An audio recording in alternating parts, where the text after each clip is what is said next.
오늘 말씀의 제목 함께 읽어보도록 하겠습니다. 눈의 밝아짐을 경험하라. 눈의 밝아짐을 경험하라. 한 선장이 짙은 안개 속에서 항해를 하고 있었습니다. 안개 속에서 항해하는 것은 굉장한 위험한 일들이 될 것입니다. 앞이 전혀 보이지 않는 상황 속에서 배는 방향을 잃기도 하며 또 바닷속에 있는 암초들에 부딪혀 배가 자초되진 않을까 염려가 되는 것입니다. 이런 상황 속에서 선장의 마음 가운데 가장 엄습하는 것은 바로 두려운 마음이 될 것입니다. 그러던 중 안개가 조금 걷히자 시야가 트이기 시작합니다. 그리고 선장 눈에 들어오는 것은 멀리 등대가 보이기 시작합니다. 등대가 보이자 선장은 안심을 하며 안전하게 항해를 할 수가 있었습니다. 사실 등대는 두려움에 떨고 있던 그를 위해 갑자기 세워진 것이 아니었습니다. 처음부터 여전히 그 자리에 등대는 있었고 달라진 것은 등대가 아니라 선장의 시야였음을 우리는 확인할 수가 있었습니다. 그의 시야를 통하여서 두려운 마음이 있었고 또 시야가 열리게 되자 안심하며 이제 항해를 할 수 있는 그런 모습들을 확인할 수가 있습니다. 누가복음 24장의 말씀은 우리가 잘 알듯이 엠마오로 향하는 두 제자의 이야기가 담겨져 있는 본문의 말씀입니다. 엠마오로 가는 두 제자의 상황은 어떤 것이었을까요? 그들이 믿고 따르던 예수 그리스도께서 십자가에서 처절하게 돌아가신 것을 두 눈으로 목격하며 좌절했던 그들의 모습을 발견할 수가 있습니다. 그들이 메시아로 보고 믿었던 예수님께서 십자가에 처절하게 돌아가신 것을 확인하게 되는 순간이었습니다. 그들의 마음은 어땠을까요? 혼비백산하며 두려움 가운데 떨고 있고 흩어지는 그들의 상황들을 성경 말씀을 통해 우리는 확인할 수가 있습니다. 마치 안개가 가려져 앞이 보이지 않는 배의 선장과 같이 갈 방향을 잃고 두려움이 엄습해 있는 제자들의 마음을 우리는 말씀 가운데 확인할 수가 있습니다. 그런 상황 속에서 그들은 집으로 돌아가던 길이었습니다. 그리고 엠마오로 지나가는 그 여정들이 24장의 이야기였던 것입니다. 돌아가는 길을 통해 여전히 도무지 믿기지 않아 그들은 서로 또 이야기를 합니다. 어디부터 잘못되었을까? 어디서부터 다시 우리가 생각을 해봐야 될까? 그들의 마음이 요동칩니다. 그때 그들과 예수님께서 함께 동행하여 주십니다. 16절 말씀을 보니 그러나 그들은 예수님을 알아보지 못했습니다. 16절 말씀에 눈이 가리어져서라고 이야기를 하고 있습니다. 여기서 눈이 가리어져서라고 하는 원어는 에크라툰토라는 단어입니다. 이 에크라툰토는 크라테오에서 파생된 단어인데 이 뜻이 무엇이냐면 붙잡혀진, 체포되어진, 제지되어진이라는 뜻을 가지고 있습니다. 어떤 것들이 그들의 마음을, 눈을 가리었고 제지시켰고 시야가 열리는 예수님을 바라보는 것을 방해하고 있었다라는 것입니다. 어떤 것이 그들의 눈을 가리고 있었던 것일까요? 바로 그것은 믿음 없음의 결과이며 메시아에 대한 오해로 인해 그들이 예수님을 볼 수 없었던 상황을 마주하게 된 것입니다. 누가복음 18장 31절에서 34절 말씀을 보시면 이 땅에 오신 이유를 제자들에게 분명하게 말씀하십니다. 우리 누가복음 18장 31절에서 34절 말씀 우리 함께 읽어보도록 하겠습니다. 예수께서 12 제자를 데리시고 이르시되 보라, 우리가 예루살렘으로 올라가노니 선지자들을 통하여 기록된 모든 것이 인자에게 응하리라. 인자가 이방인들에게 넘겨져 희롱을 당하고 능욕을 당하고 침 뱉음을 당하겠으며 그들은 채찍질하고 그를 죽일 것이나 그는 3일 만에 살아나리라 하시되 제자들이 이것을 하나도 깨닫지 못하였으니 그 말씀이 감추었으므로 그들이 그 이르신 바를 알지 못하였더라. 아멘. 이 땅에 오신 이유를 제자들에게 분명히 말씀하셨습니다. 그러나 그분의 오심을 깨닫지 못한 12 제자와 같이 엠마오로 가는 그 두 제자 역시 예수 그리스도께서 이 땅 가운데 오신 진정한 이유를 깨닫지 못하였던 것입니다. 그로 인하여서 그들은 불신앙의 모습을 보였고 눈이 가려지게 되었던 것입니다. 심지어 말씀을 보니 예수님의 빈 무덤에 대한 증언들이 있었고 또 예수님의 부활을 목격한 여인들의 증언이 있었지만 그들은 여전히 믿지 못하고 깨닫지 못하는 불신앙의 눈이 가려진 그들의 모습이 여전히 두려움 가운데 엄습하였습니다. 그로 인하여서 그들은 예수님에 대한 소망이 무너진 상태였습니다. 예수님은 그들에게 어떤 분이었을까? 누가복음 24장 21절 말씀을 보니 이렇게 기록합니다. 우리는 이 사람이 이스라엘을 속량할 자라고 바랐노라. 이뿐 아니라 이 일이 일어난 지가 사흘째요 라고 기록하고 있습니다. 여러분, 여기서 예수님께서 이스라엘을 속량할 자라고 그들은 여겼다라고 말씀하고 있습니다. 어떤 것을 속량하는 분을 그들은 기대하고 있었을까? 바로 정치적 메시아, 즉 여전히 로마의 속국에 있었던 이스라엘을 부국강병하게 만들 다윗과 같은 왕으로 예수 그리스도를 여전히 생각하고 있었던 그들의 모습이었습니다. 야고보와 요한이 자신들을 왼편과 오른편으로 삼아달라 했던 것도 바로 이 이유였습니다. 정치적인 메시아, 우리를 강하게 하며 우리에게 한 자리를 주실 그 예수 그리스도를 기대하고 있었던 것입니다. 그러나 그들이 기대했던 그 왕이 십자가에 달려 돌아가셨던 것입니다. 그들이 품었던 소망이 철저히 무너지게 됩니다. 그런 주님은 그들에게 깨닫게 하시는 은혜를 베풀어 주십니다. 여전히 닫혀있는 그들을 위해 주님께서 선택하신 방법은 그들을 깨닫게 하시는 방법이었습니다. 어떻게 그들을 깨닫게 하실까요? 말씀을 보니까 먼저 성경을 통해 메시아 오심을 가르치십니다. 24장 25절 27절에 등장하는 것이 바로 그 말씀입니다.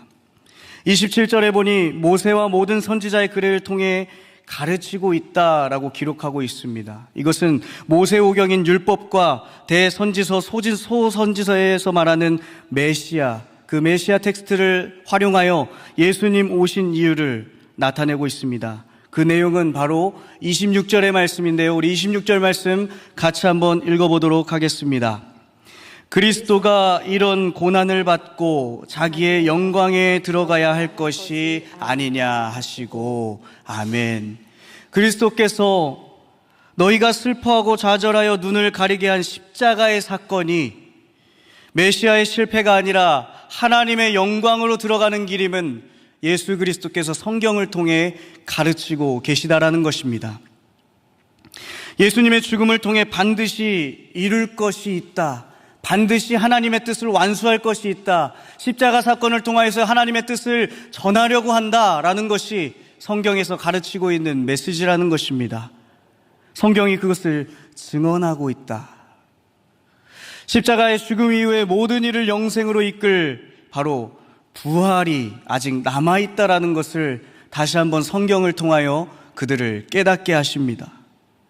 너희가 소망이 사라졌다고 여긴 그 자리가 소망의 시작이 된다라고 예수님은 그들을 깨닫게 하고 가르치고 계신 것입니다. 사랑하는 여러분, 죽음 이후에 우리에게 영원한 생명인 부활이 있음을 믿음으로 받으시길 주님의 이름으로 축복합니다.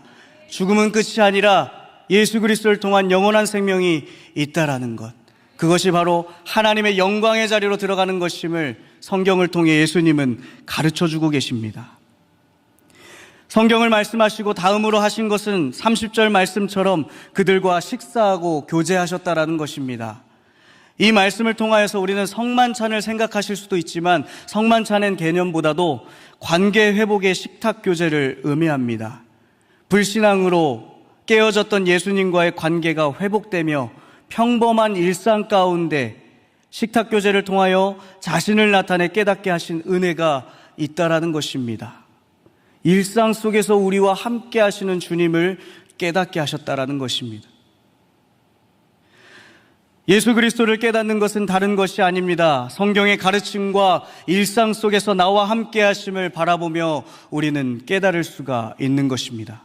무엇을? 바로 임마누엘 하나님 예수 그리스도께서 우리와 함께 하신다는 그 사실을 깨닫게 되는 것입니다. 그런데 놀랍게도 24장 36절 이후, 오늘 본문 이후에 11제자 앞에 나타난 주님께서 똑같이 동일하게 그들에게 모습을 나타내십니다. 41절 43절에서 예수님과 함께 생선을 구워 먹는 교제의 모습이 나타나 있습니다. 식탁의 교제를 나누고 있는 모습이죠. 이어지는 44절 49절 말씀에서 성경을 가르치십니다. 모세의 율법과 선지자의 글과 시편의 나를 가리켜 기록된 모든 것이 이루어져야 한다라고 11제자에게 가르치고 계십니다.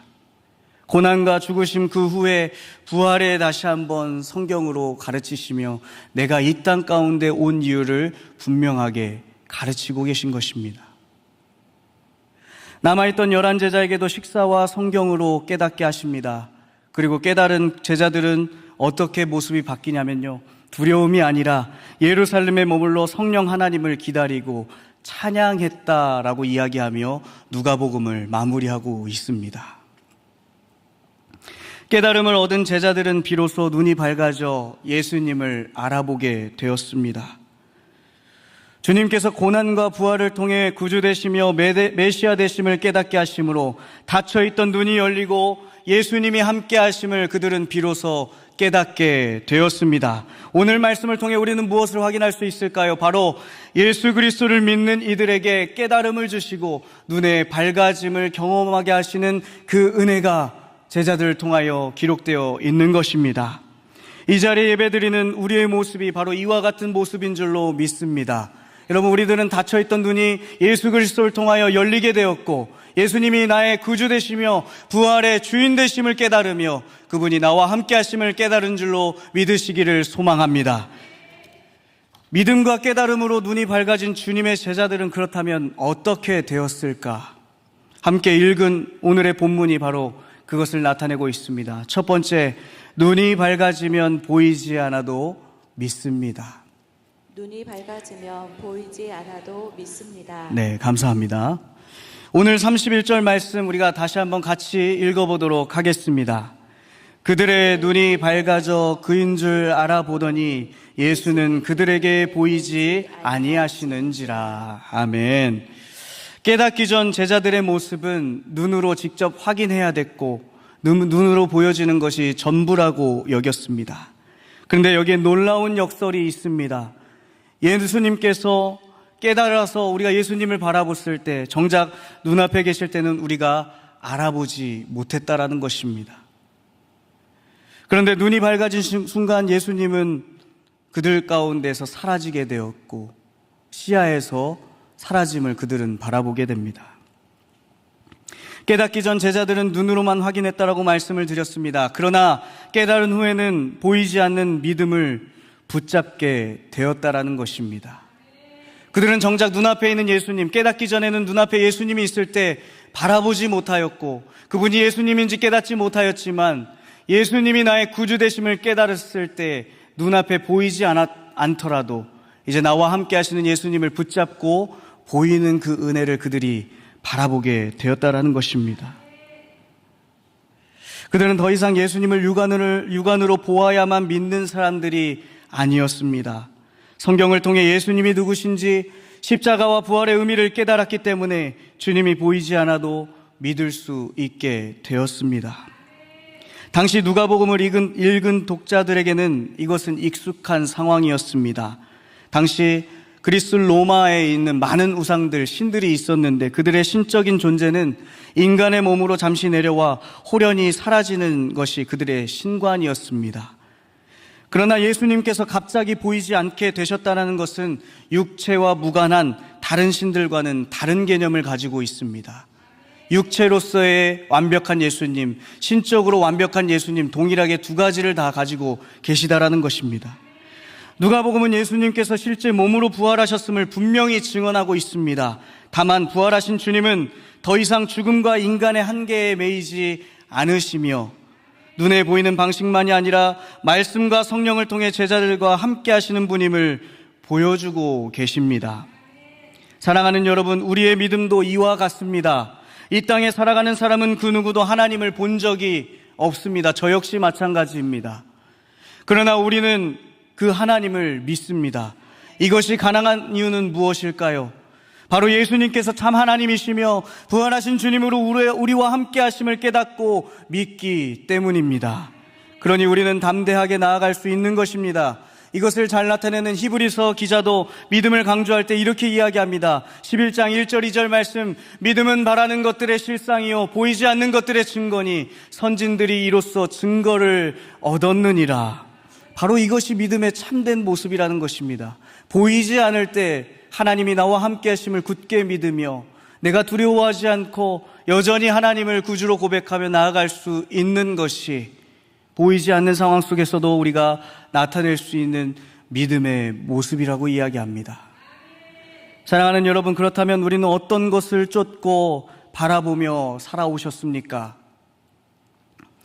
우리의 인생이 십자가 지신 주님을 바라보며 실망하며 좌절하는 제자들과 같을 때가 있습니다. 노력은 하지만 이루어지지 않고 불확실한 미래가 우리를 힘들게 하기도 합니다. 두려운 현실, 가지지 못한 것에 대한 걱정과 염려가 우리의 눈앞을 가리며 예수님을 보지 못하게 하는 경우들도 있습니다. 그러다 보면 주님이 아닌 다른 것을 시선을 쫓으며 그것을 바라보며 정작 주님을 바라보지 못하기도 하는 것이 우리 인생의 모습이기도 합니다. 사랑하는 여러분, 주님의 제자가 된다는 것은 세상의 고통 속에 슬퍼하고 좌절하며 넘어져 있는 것이 아닙니다. 깨닫기 전에 엠마오 두 제자처럼 헛된 소망을 찾는 것 역시 아닙니다. 예수님이 우리와 함께 하셔서 때마다 일마다 은혜와 평강 주심을 믿고 바라보며 힘을 얻어 하나님의 계획과 뜻을 발견해 앞으로 나아가시는 것이 바로 참된 제자의 모습인 줄로 믿습니다. 그것을 우리들은 비전이라고 이야기를 합니다. 보지 못한 가운데에서도 하나님이 우리의 인생을 이끌어 주심을 깨달으며 나아가는 것, 그것이 바로 우리의 비전입니다. 눈이 맑아져 하나님이 우리와 함께 하심을 믿고 그분께 시선을 두는 저와 성도님들 되시기를 주님의 이름으로 축복합니다. 다음 두 번째, 우리 함께 읽어보도록 하겠습니다. 눈이 밝아지면 말씀으로 예수님을 봅니다. 오늘 32절 말씀도 같이 읽어보겠습니다. 누가복음 24장 32절 말씀입니다. 그들이 서로 말하되 길에서 우리에게 말씀하시고 우리에게 성경을 풀어 주실 때에 우리 속에서 마음이 뜨겁지 아니하더냐 하고. 아멘. 하나님께서 우리에게 특별한 것을 남겨주셨습니다. 바로 오늘 우리가 함께 보고 있는 성경의 말씀들입니다. 성경은 무엇일까요? 구약은 오실 예수님, 신약은 오신 예수님, 그리고 한 가지 다시 오실 예수님을 증거하고 있는 것이 바로 성경입니다. 오직 예수님만 중심이 되는 것이 우리가 읽고 있는 성경 말씀이라는 것입니다. 그런데 세상의 사람들은 성경은 세상의 권력, 명예, 부를 얻을 수 있는 요술책으로 여기는 사람들이 종종 있습니다. 그러나 요술책이 아닌 예수 그리스도께서 이 땅에 오신 복음 그 자체임을 우리는 바라보아야 할 것입니다. 어떤 기적과 이사, 우리의 잘됨과 부와 명예와 권력을 위하여 존재하는 수단이 아니라 오직 우리의 구주 되시는 예수 그리스도를 깨닫는 믿음이 바로 성경 말씀에 담겨져 있다라는 것입니다. 예수님은 눈보다도 성경으로 그들의 마음을 먼저 열어주셨습니다. 진리를 발견하여 예수님을 볼 수 있도록 마음을 열게 하신 것입니다. 제자들은 성경을 전혀 몰랐던 사람들이 아닙니다. 그러나 그들은 성경을 자신들의 기대를 위한 것으로 이해했고 수단으로 삼았었습니다. 정치적 해방과 현실적인 성공을 바라며 메시아를 기다렸지만 고난받는 메시아와 십자가의 구원을 받아들이지 못했었습니다. 하나님 뜻과는 다르게 그들의 소망이 이루어지기만을 바랬습니다. 헛된 소망이었던 것이죠. 예수님께서 왕이 되셔서 강력한 왕권으로 새로운 나라를 만들고 한자리 하는 것이 그들의 뜻이었으며 그들의 마음을 뜨겁게 하는 헛된 소망들 중 하나였습니다. 그러나 헛된 것이 무너진 제자들은 성경 말씀을 배우고 성경으로 예수님의 참된 메시아 되심, 부활과 참된 소망이 그들에게 있음을 깨달을 때 비로소 마음이 진정으로 뜨겁게 되어졌다 말씀하고 있습니다. 우리는 어떤 것이 마음을 뜨겁게 했습니까? 제가 이전에 중등부 사역을 할 때 아이들에게 이렇게 물어본 적이 있습니다. 너희들은 언제 마음이 그렇게 뜨거워지니? 라고 물어보니 그들의 답이 무엇이었을까요? 이성교제를 할 때라고 했습니다. 애들 정말 당돌한 대답을 했습니다. 예. 제가 그 당시에는 만나는 사람이 없어가지고 좀 부럽기도 하고 좀 그런 일들이 있었는데 그들 마음 가운데 그렇게 뜨겁게 하는 것. 그러니까 어린 아이들도 그들의 마음을 뜨겁게 하는 뭔가가 있다라는 것이죠. 이 세상을 살아가는 우리들 역시 마음 가운데 무엇인가 뜨겁게 하는 것들이 있습니다. 언제 뜨거워지나요? 내가 원하는 것, 바라는 것, 예상치 못한 이익이 마음을 뜨겁게 하지는 않았습니까?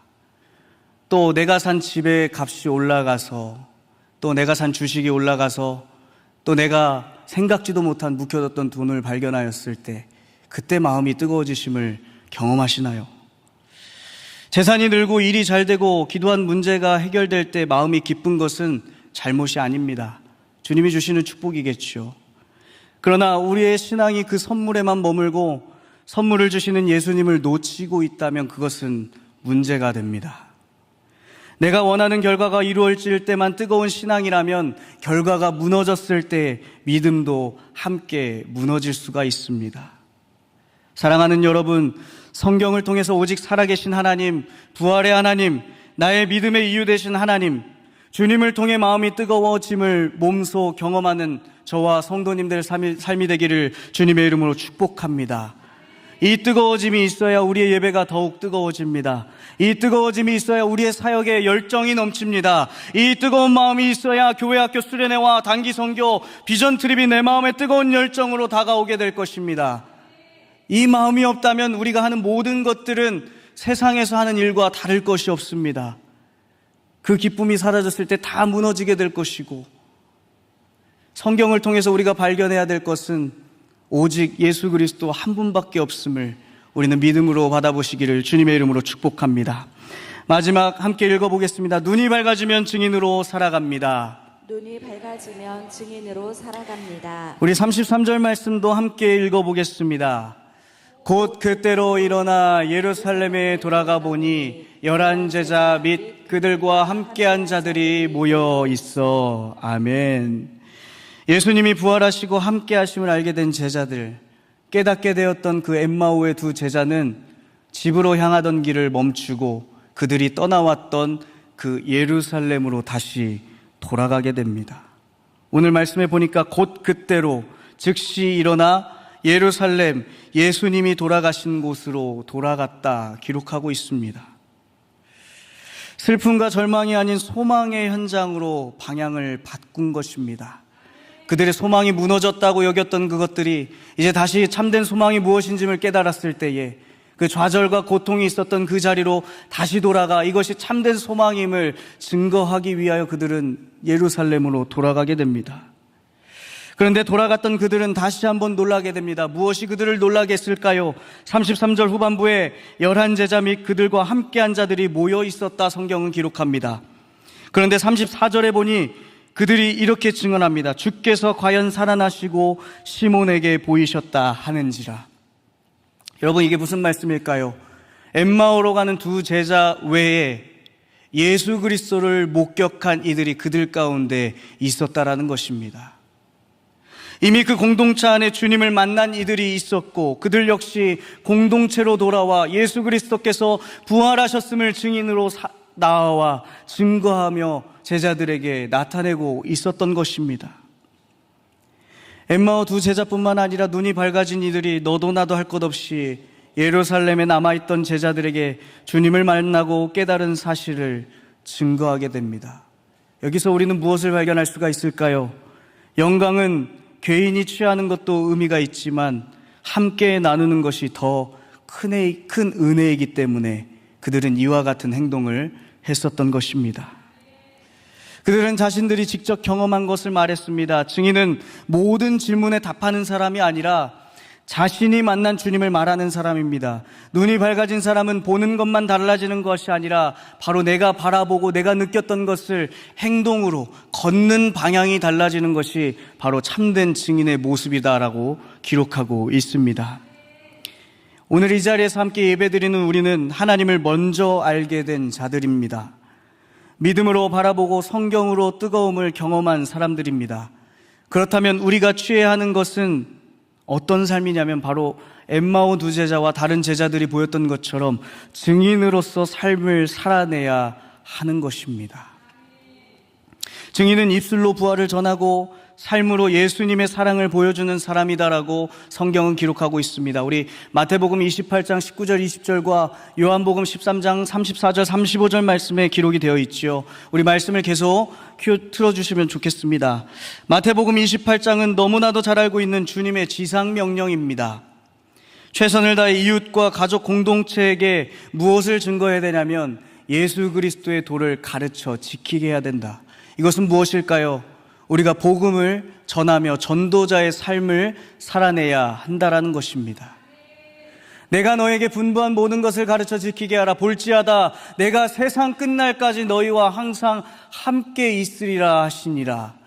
주님이 우리와 함께 하겠다라고 분명하게 말씀하신 구절이 바로 우리가 전도의 삶을 실천할 때에 함께 하신다 말씀하십니다. 요한복음 13장 34절 35절 말씀은 무엇인가요? 예수님께서 우리에게 가르쳐 주신 새 계명의 말씀이 있습니다. 새 계명을 너희에게 주노니 서로 사랑하라. 내가 너희를 사랑한 것 같이 너희도 서로 사랑하라. 우리 35절 말씀은 같이 한번 읽어보겠습니다. 너희가 서로 사랑하면 이로써 모든 사람이 너희가 내 제자인 줄 알리라. 아멘. 여러분, 우리가 이웃을 사랑했을 때 어떻다라고 말씀하고 있습니까?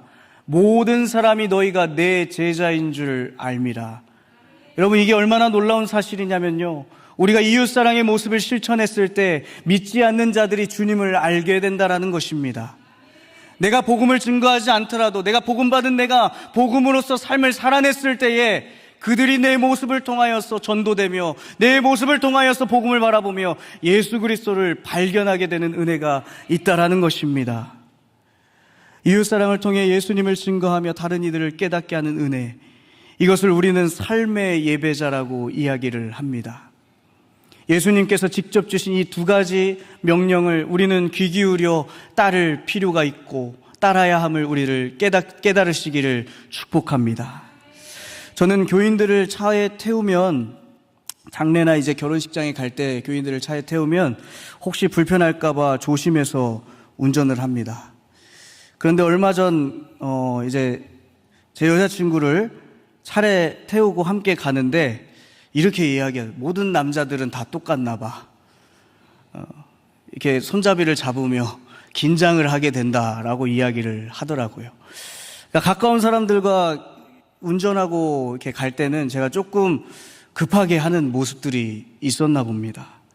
교회 사람들에게는 친절하고 조심하면서 가장 가까운 사람에게는 제 성급함을 그대로 드러냈던 그 모습이 운전할 때의 모습이 아닌가 생각해 봅니다. 그 말을 듣고 깨달았습니다.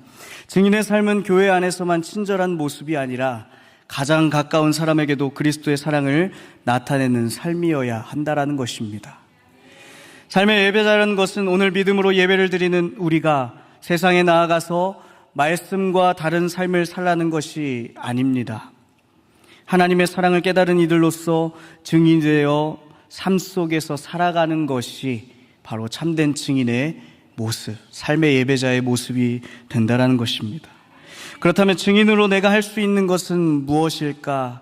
사랑하는 여러분, 증인으로 내가 할 수 있는 것은 어떤 일들이 있으시겠습니까? 각자마다 상황, 환경에 따라 다른 모습이 될 것입니다. 선교적 교회로서 많은 일들을 감당할 때 함께 동참하는 것도 될 수 있습니다. 각 위원회에 함께 참여하여 봉사하며 교회를 세우는 일도 그와 같은 일이 될 수도 있습니다. 또한 내 주변 이웃들을 교회 섬김과 같이 돌보면서 사랑하는 것도 방법이 됩니다. 복음을 증거하며 또 내가 할 수 있는 방법으로 그들을 최선을 다해 섬기며 주님께로 인도하는 것이 우리의 증인답게 살아가는 방법이 될 수도 있겠지요. 예수님의 증인답게 삶 속에서 빛과 소금의 역할을 감당하는 저와 여러분 되시기를 주님의 이름으로 축복합니다. 사랑하는 여러분, 예수님은 떠나셨다가 뒤늦게 나타나신 분이 아닙니다. 처음부터 제자들과 함께 걷고 계셨습니다. 다만 그들의 눈이 가려져 있었고 주님께서 말씀을 풀어주시자 비로소 그분을 알아보게 되었습니다. 오늘 이 자리에 계신 분들은 주님으로 통하여서 눈이 밝아짐을 경험하신 줄로 믿습니다. 우리 옆에 예수님이 계심을 깨닫고 그분께 향하는 우리들의 모습이 되기를 바랍니다. 신앙생활은 예수님을 억지로 우리 곁으로 모셔오시는 것이 아니라 이미 우리와 함께 하시는 주님을 말씀 안에서 발견하고 보이지 않아도 믿으며 그 부활의 소식을 삶으로 증언하는 것, 그것이 눈이 밝아진 자들이 경험하는 은혜가 됩니다. 오늘 주님으로 우리의 눈이 밝아졌음을 믿으시길 바랍니다. 보이지 않아도 주님을 믿고 말씀 안에서 마음이 뜨거워지며 다시 세상으로 나아가 부활의 증인으로 살아가는 저와 여러분이 되기를 주님의 이름으로 축복합니다. 그리하여서 눈이 밝아진 자들, 예수님을 발견하여 우리가 다시 한번 분명한 목적을 확신하며 달려나갈 때에 주님이 주시는 크신 은혜와 기쁨을 누리는 저와 우리 모든 성도님들의 삶이 되기를 축복합니다.